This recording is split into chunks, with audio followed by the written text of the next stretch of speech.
سورہ یونس، اس میں یونس علیہ السلام کی قوم کا تذکرہ ہے، اس لیے اس کو سورہ یونس کا نام دیا گیا۔ اس کے آغاز میں اللہ تعالیٰ نے فرمایا کہ خلق السماوات والارض فی ستۃ ایام، وہ اللہ جس نے زمین و آسمان کو 6 دنوں میں پیدا کیا۔ سب سے پہلے یہاں پر دہریے کیمونسٹ کا رد کیا، جن کا نظریہ یہ ہے کہ یہ کائنات خود بخود وجود میں آئی، دھماکہ ہوا اور اس سے سیارے بنے اور سارا لمبا چوڑا ان کا نظریہ ہے۔ ان کا اللہ تعالیٰ نے رد کر دیا کہ جس طرح ایک چھوٹی سی چیز سوئی بغیر بنانے والے کے نہیں بن سکتی، اس کے اوپر بھی چائنا لکھنے پہ مجبور ہے کہ میڈ ان چائنا، چائنا نے اس کو بنایا ہے، تو اتنی بڑی کائنات کیسے وجود میں آ گئی؟ اگر کوئی نہ کوئی تو خالق اس کا پیچھے ہے۔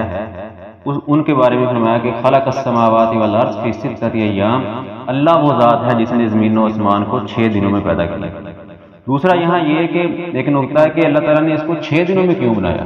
اللہ تو وہ ذات ہے کہ وَإِذَا أَرَادَ، جب وہ کسی بات کا ارادہ کرتا ہے تو کن فیکون، وہ کن کہہ کر بھی بنا سکتا تھا نا۔ اللہ نے 6 دنوں میں بنایا زمین و آسمان کو۔ دراصل اس زمین و آسمان کا تعلق انسان کے ساتھ تھا۔ زمین میں انسان کو آباد کرنا تھا اور آسمان اس کے اوپر چھت تھی، تو ان کو یہ سبق دیا کہ اللہ کی حکمت ہے ایک تدریج، ہر کام ایسا ایسا کرنا، سٹیپ بائی سٹیپ کرنا۔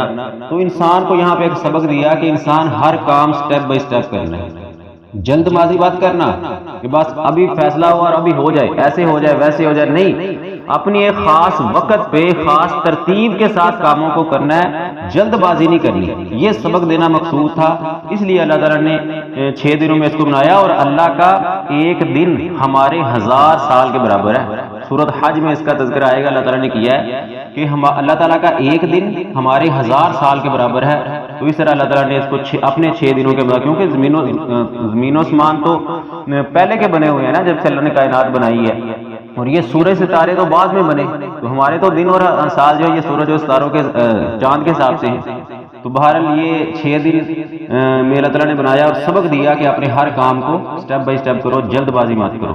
پھر چاند اور سورج کے بنانے کا مقصد بیان کیا کہ سورج کو اللہ تعالیٰ نے بنایا ہے ضیاءً، یہ تمہارے لیے تیز گرم روشنی کا باعث ہے۔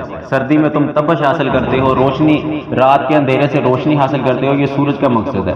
اور چاند کو بنایا تمہارے لیے نوراً، پرسکون روشنی کا باعث، تمہارے لیے نقصان دہ نہیں ہے، پرسکون روشنی کا باعث ہے۔ وقدرہ منازلہ، اور تمہارے لیے منزلیں مقرر کی ہیں اس چاند کے ذریعے۔ وعدد الحساب والسنین، تم اس سے حساب لگاتے ہو، سالوں کی تعداد اس چاند سے معلوم کرتے ہو۔ تو یہاں بھی کل بھی اس میں بات ہوئی تھی، اللہ تعالیٰ نے تاریخ چاند کی قرآن میں ذکر کیا ہے کہ چاند کے ساتھ تم اپنے سالوں کا حساب لگاتے ہو، مہینے اور سال چاند کے مطابق مقرر ہوتے ہیں۔ پھر آگے اللہ تعالیٰ نے کہا کہ انسان بڑا بے وفا ہے، اللہ سے بھی انصاف نہیں کرتا، کہ جب اس کو کوئی تکلیف پہنچتی ہے، نقصان پہنچتا ہے، تو پھر یہ کھڑا بیٹھا لیٹا ہر پہلو پہ اللہ کو پکارتا ہے، اللہ کے سامنے گڑ گڑاتا ہے۔ اور جب تکلیف، پریشانی، آفت ختم ہو جاتی ہے تو پھر اللہ کے پاس سے ایسے گزر جاتا ہے جیسے کبھی اس پر تکلیف آئی نہیں۔ جس طرح طلباء دیکھ لے، جب ایگزام یا رزلٹ آنے والا ہوتا ہے تو بڑا نمازوں کی پابندی، گڑ گڑانا، دعائیں، رزلٹ آ گیا، A+ گریڈ مل گیا، فرسٹ ڈویژن آ گئی، کبھی سوچے ہی نہیں نماز پڑھنے کی، مسجد کے پاس سے گزر جاتے ہیں، کبھی خیال ہی نہیں آیا کہ اللہ کو پکار لے۔ اس طرح انسان ہے، جب کوئی آفت، پریشانی، اللہ کا عذاب آیا تو گڑ گڑانا شروع کر دیا، اللہ کے سامنے آگے، جب ختم ہو گئی آفت، بیماری ختم ہو گئی تو پھر اللہ کو چھوڑ دیا۔ یہ اللہ نے ذکر کیا سورہ یونس کے اندر، اس بات کا تذکرہ کیا۔ پھر اللہ نے ان لوگوں کا تذکرہ کیا تو دنیا میں اللہ کے علاوہ دوسروں کو شریک بناتے ہیں اور کہتے ہیں ہؤلاء شفعاؤنا، یہ ہمارے اللہ کے ہاں سفارشی ہیں۔ یہی نظریہ چلتا ہے نا کہ ہم ڈائریکٹ اللہ کو نہیں پکار سکتے کیونکہ ہم گناہ گار ہیں، اور یہ ہمارے جو پیر ہیں، فقیر ہیں، یہ ہمیں اللہ کے ہاں سفارش کرتے ہیں تاکہ اللہ ہماری سن لے۔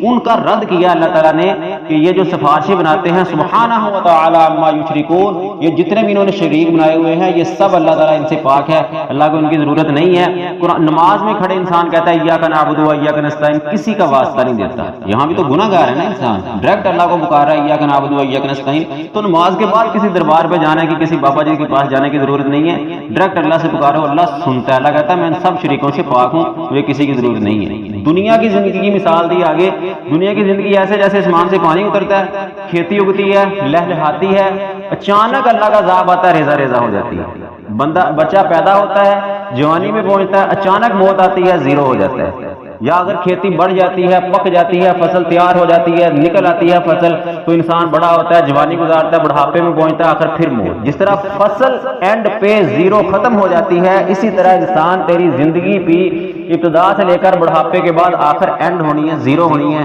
آسمان سے اترنے والے پانی اور اس سے اگنے والی فصل کے ساتھ انسان کی زندگی کو تشبیہ دی اللہ تعالیٰ نے۔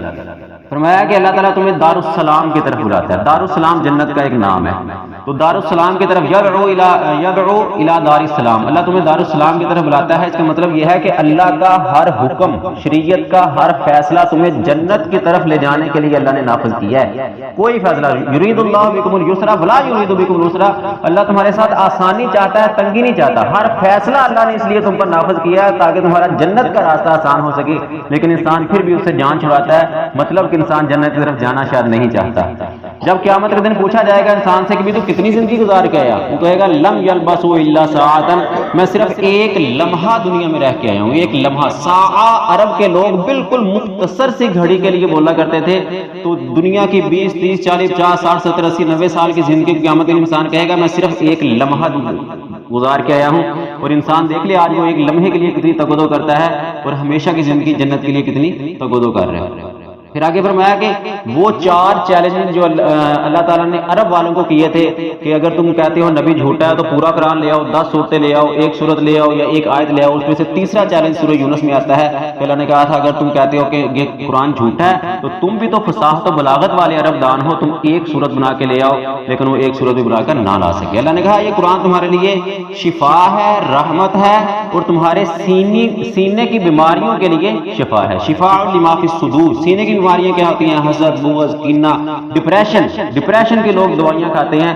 قرآن کو ترجمے کے ساتھ پڑھو، یہ ڈپریشن کا بہترین علاج ہے۔ ترجمے کے ساتھ پڑھنا ہے، تمہیں پتہ چلے گا سابقہ قوموں پہ کیا عذاب آئے تھے، کیا آزمائشیں اس قوموں پہ آئی تھی، انبیاء پہ کیا آزمائشیں آئی تھی، وہ کن کن لمحات سے گزرے تھے۔ پھر انسان اپنی چھوٹی چھوٹی پریشانیوں کو بڑا کم سمجھتا ہے تو پھر اس کا ڈپریشن ختم ہو جاتا ہے۔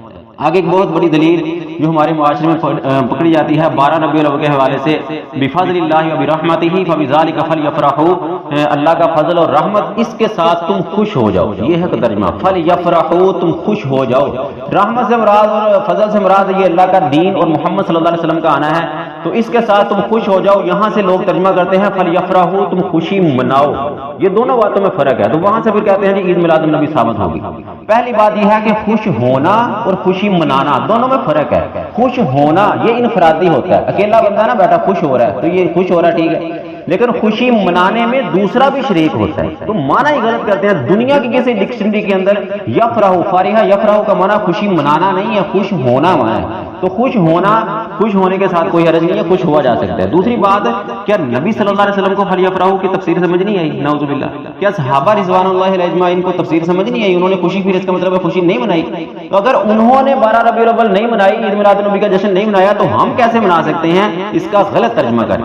دوسری بات، اللہ کے نبی صلی اللہ علیہ وسلم کی ولادت 12 ربیع الاول کو ہے ہی نہیں، وفات پہ سب متفق ہے کہ 12 کو ہے، ولادت تو 9 کی 8 کی مختلف پیش کی جاتی ہے۔ اور چوتھی بات کہ جو بندہ دنیا سے چلا جاتا ہے، ہم اپنے کسی عزیز کی اس کے چلے جانے کے بعد سالگرہ نہیں مناتے، تو نبی صلی اللہ علیہ وسلم کی سالگرہ کیوں مناتے ہیں؟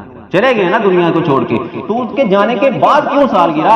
یہ تو پھر اپنے، جس طرح ہم اپنے مرنے والوں کے ساتھ، دنیا سے کوئی چلا گیا کسی کا باپ، اس کے پیدائش کے دن چلے جاؤ اس کے گھر کیک لے کے کہ میں آپ کی والد کی سالگرہ کے لیے آیا ہوں، تو آگے سے لطر ہی پڑیں گے نا کہ میرا باپ تو دنیا سے چلا گیا تو سالگرہ منانے کے لیے آیا، تو نبی صلی اللہ علیہ وسلم چلے گئے تو اب ان کے کیک کیوں کر لے جاتے ہیں ان کی سالگرہ پہ؟ یہ ان کے ساتھ ناانصافی ہے، درست نہیں ہے۔ آگے اللہ تعالیٰ نے ذکر کیا فرعون کا تذکرہ کہ جب اس پر عذاب آیا، اللہ نے اس کو موسیٰ علیہ السلام کو پار لگا دیا، اس کو غرق کر دیا نا، جب وہ ڈوبنے لگا اس کو پتا چل گیا کہ بس موت آ گئی، اس نے دیکھ لیا فرشتے، اب اس کی روح نکلنے لگی ہے، تو کہتا آمنت، میں ایمان لایا، اس الہ پر، اس معبود پر ایمان لایا جس پر بنی اسرائیل سارے ایمان لائے تھے۔ اللہ نے کہا الآن، اب یاد آیا تجھے، اب ایمان لائے گا، اس سے پہلے تم نافرمان تھا، اب تیری توبہ قبول نہیں ہوگی، اب ہم تجھے غرق کر کے تیرے جسم کو نجات دیں گے تاکہ رہتی دنیا تک تو عبرت کا نشان بن جائے۔